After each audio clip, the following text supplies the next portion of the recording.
So here we have the round, here we have the circular, here we have the round silage baling machine ya tingatinga. So kuna ya tingatinga ya 50 to 70 horsepower na kuna ingine ya 70 to 110 horsepower. So na ziko na different harvesting width.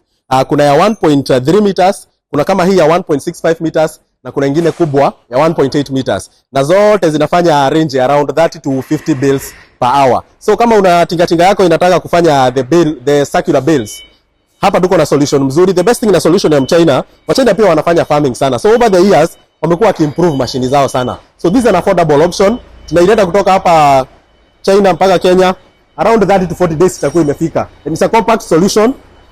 And bado ita perform kama ile the European pia. Na tunaensure kuna after sale services, kuna spare parts za hii machine na you can actually understand anything about it. So any day unataka search a solution, you just need to give us a call and we are going to give you the best. Thank you.